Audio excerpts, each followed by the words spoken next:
सो आज की वीडियो का हमारा पहला क्वेश्चन है 41 नंबर का क्वेश्चन। ठीक है, इसके पहले के क्वेश्चन हमने पिछली वीडियो में कर लिया, जो आप चेक कर सकते हैं। The liquefaction of a soil occurs when, liquefaction कब होता है? ठीक है, होता है हमारा जब साइक्लिक लोडिंग कंडीशन आती है, लिक्विफिकेशन हमारा तब होता है। उसके बाद है the friction circle method of a slope stability analysis. If R defines the radius of the slope circle, the radius of the friction is R होगा R sin फाई हमारा। ठीक है, वो साइन थीटा एंगल बना दे तो R sin phi हुआ हमारा। उसके बाद है net ultimate bearing capacity of a footing embedded in a clay stratum. ठीक है, हमारे पास 4 ऑप्शन दे रखे हैं। ठीक है, मैं थोड़ा यहाँ पे पॉज लेता हूँ, तब तक आप ऑप्शन देख सकते हैं। उसके बाद मैं इसको आपको सॉल्व करवाता हूँ, है ना।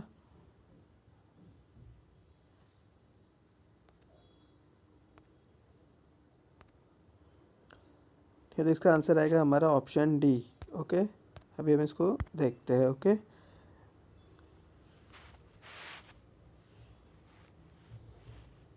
हमारा देखो क्यू यू होता है, Q U is equal to C dot N C plus gamma D N Q plus 0.5 gamma B N Y. Okay, N C N Q N Y C gamma D N D. Okay, ठीक है, चलो ठीक है। अभी एक clay की बात कर रहे हैं ना, तो इसमें सी का वैल्यू 0 हो जाएगा, है ना। ये पूरा टर्म 0 हो जाएगा। ओके, तो वो यहाँ से चला गया। ठीक है, उसके बाद क्या होता है, एन क्यू 1 होगा हमारा, है ना। ये एन क्यू की वैल्यू 1 हो जाएगी और हमारा एन गामा ये 0 हो जाएगा। ठीक है, तो हमारे पास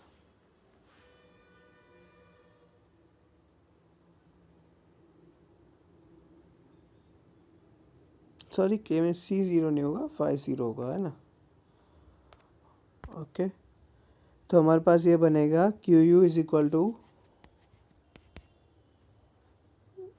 सी एन सी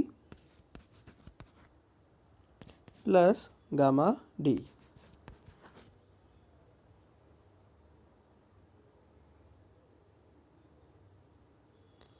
ओके, अभी क्यू एन यू होता है Q U minus gamma D. तो हम जब इस दोनों को इक्वेशन को सॉल्व करेंगे तो हमारा ये गामा डी प्लस का ये गामा डी कट जाएगा, है ना। और हमारे पास बचेगा केवल सी एन सी बचेगा, तो क्यू यू हो जाएगा, क्यू एन यू हो जाएगा हमारा सी एन सी, है ना। ये दोनों कट जाएंगे। ठीक है, कैसे, ये क्यू यू में इसकी वैल्यू पुट करेंगे तो C N C plus gamma D minus gamma D, ये दोनों कट जाएंगे तो हमारे पास सिर्फ सी एन सी रहेगा। ठीक है, तो वो डेप्थ के ऊपर डिपेंड नहीं करता है। उसके बाद है question number 44 for the retaining wall the height of a field ZE equivalent to the uniform surcharge intensity Q is given by, वो अगर हमारा ZE is equal to Q by gamma. उसके बाद है in a cohesive soil the depth of a tension crack is given bye,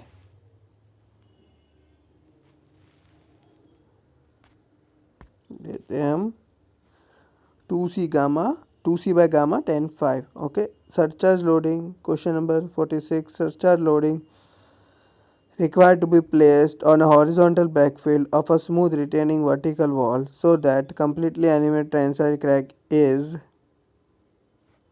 2C divided by under root KA।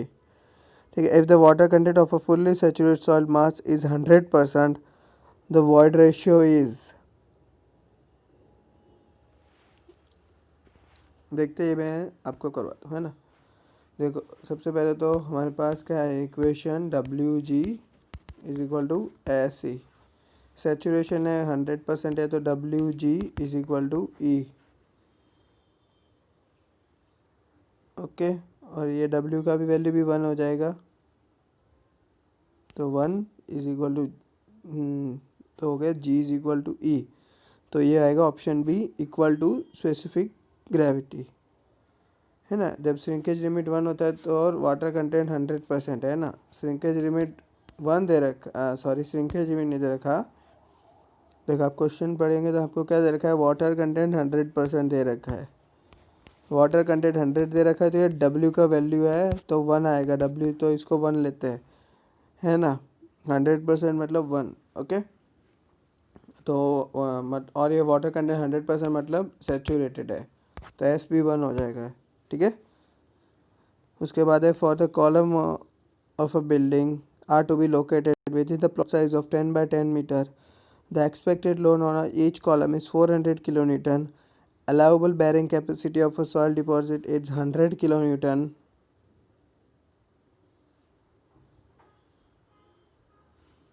is 100 kilonewton per meter square, the type of a foundation is to be used is, ठीक है। हमारे पास 400 kilonewton का load है, okay.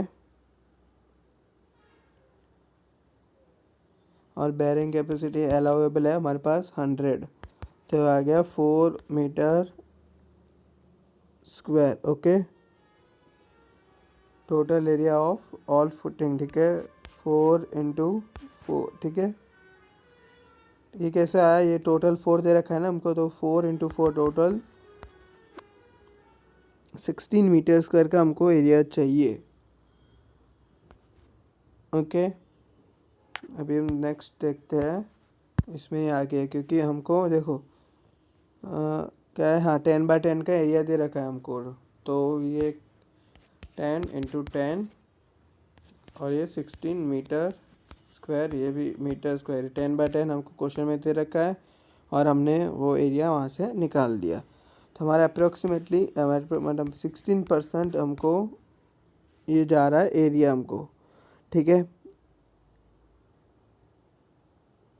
अब देखो if the foundation क्या होता है कि वो 50% से कम होता है ना, तो आइसोलेटेड फुटिंग हम यूज़ करते हैं, है ना। 50% एरिया कम लेता है ना, अगर ये मान लो 51% आ जाता, ओके, ये एरिया 51% आ जाता, तो क्या होता कि आइसोलेटेड हमको अनइकोनॉमिकल भी पड़ता, इसलिए हम इसमें लेंगे, क्वेश्चन कहाँ गया, हाँ जी ये रहा, तो इसमें हम लेंगे isolated footing, option number A.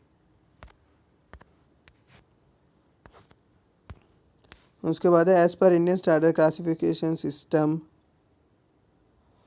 Of a soil, silty soil with a liquid limit of 40% and plasticity index 28% को हम क्या कंसीडर करेंगे, तो इसके लिए चलो हम एक फॉर्मूला लिख के सॉल्व करते हैं हम इसको, है ना। तो हमारे पास आई पी क्या दे रखा है, I P is equal to 0.73 WL minus 20, इसमें वैल्यू पुट करेंगे अपन तो आ जाएगा 0.73 × 40 माइनस 20, तो आ गया हमारा 14.6% आ गया, है ना। और हमको आईपी दे रखा है 28%, है ना, तो 28% 14 से बड़ा है, तो ये इक्वेशन अबाउ ए लाइन हुआ, है ना। और ये 35 से मतलब क्या है कि ये 35 से 50 के बीच में है, तो ये इंटरमीडिएट क्ले होगा, है ना। ये होगा option B intermediate clay, above A line है तो क्ले आ गया, और ये इंटरमीडिएट क्ले होगा क्योंकि ये किसके बीच में लाई कर रहा है, ये हमारे लाई कर रहा है 35 to 40 के बीच में।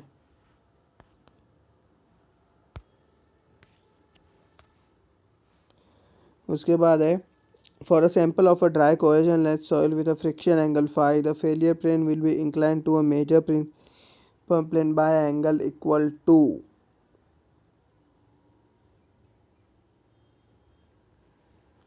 है ना। ये देखो जस्ट मिनट, हाँ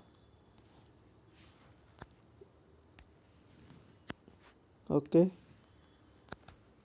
है ना। ये थोड़ा फिगर के ऊपर ज़्यादा ध्यान मत देना, ओके।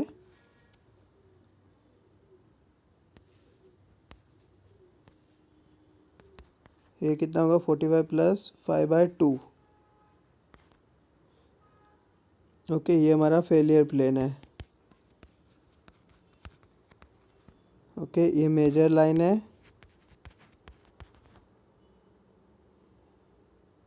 ठीक है, ये माइनर है। ओके, तो फेलियर प्लेन के साथ ये बनाता है अपना 45 प्लस 5/2 का एंगल बनाता है ये,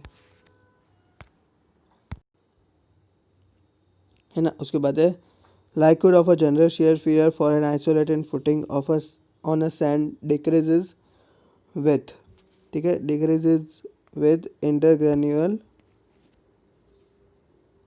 packing of the sand। उसके बाद है equation of a zero air void line is,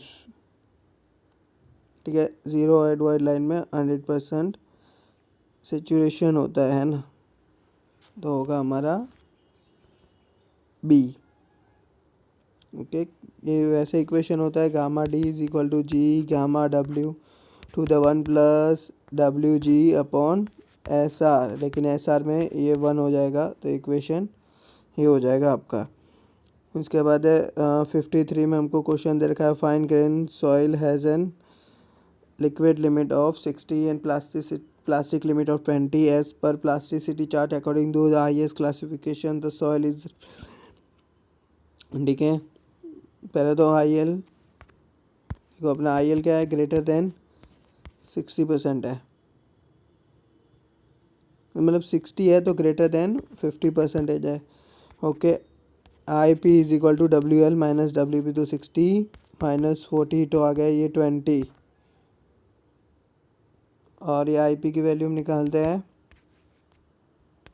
I P is equal to 0. ये मतलब ए लाइन का इक्वेशन है ना, 0.73 हमने पहले भी देखा था, डब्ल्यू एल माइनस 20 तो आ गया 29.2, है ना, ये आएगा 29.2, ठीक है। और ये मतलब 40 से बड़ा है ये, है ना, मतलब 40 से छोटा है, हाँ, मतलब ये 40 है ना अपने पास, वो मतलब इस ए लाइन से अबव है, तो ये अपना अबव आया, तो मतलब क्ले तो है ही ये, है ना। अब क्ले है, ओके, यहाँ तक आपको समझ में आ गया क्ले कैसे है पूरा, तो क्ले तो कंफर्म हो गया। अब ये हमको दूसरा क्या देखना पड़ता है इसके अंदर, ये देखो 0 to 35 दे रखा है, और 35 to 50 एंड 50 से अबव। ओके, तो ये लो, इंटरमीडिएट और ये हाई, तो हमारा 50 से ज़्यादा है तो हाई, तो ये होगा हाई क्ले होगा, है ना, ये सी होगा अपना ऑप्शन। उसके बाद है क्विकसैंड कंडीशन अकर्स व्हेन, ठीक है, the upward seepage in the soil becomes equal to submerged unit weight of a soil. उसके बाद है क्वेश्चन नंबर 55, ये sigma H sigma V, sigma H sigma dash H sigma dash V, the total horizontal stress in a vertical effective horizontal stress and effective vertical stress on the soil element respectively, the coefficient of the earth pressure at rest given by,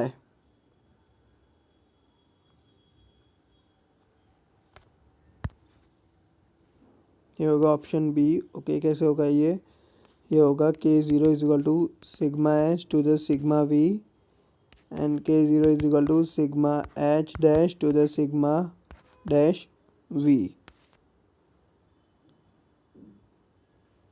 okay,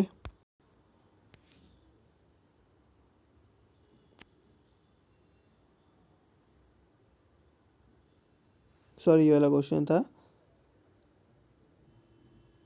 उसके बाद है deposited with the structure is formed when,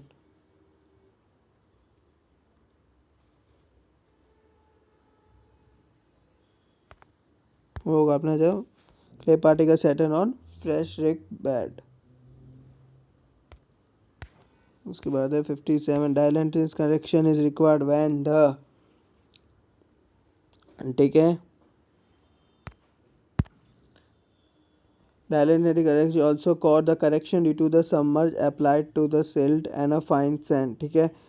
उसमें अंदर N C is equal to 15 plus 1/2 N R minus 15, ठीक है, when R is SPT value. Okay, तो इसका answer आएगा अपना ऑप्शन बी, ग्रेटर देन 15 हो तब ये करेक्शन रिक्वायर्ड है।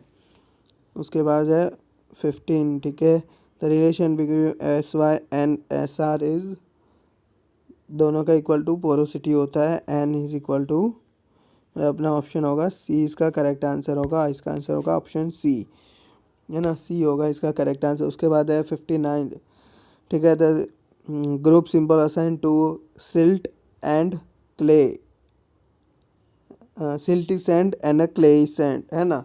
सिल्टी सैंड, पहले तो सिल्टी सैंड होता है, सिल्टी मतलब mud, M S, S M मतलब आप, ठीक है, एस एम एस किस में दे रखा है, ऑप्शन सी में दे रखा है अपना, यही करेक्ट है, M S, silty sand and clayey sand. Okay, उसके बाद है correction by vibratory roller is the best method for the compaction in case of, ये होगा अपने पास वेल ग्रेडेड सैंड के लिए बेस्ट है ये।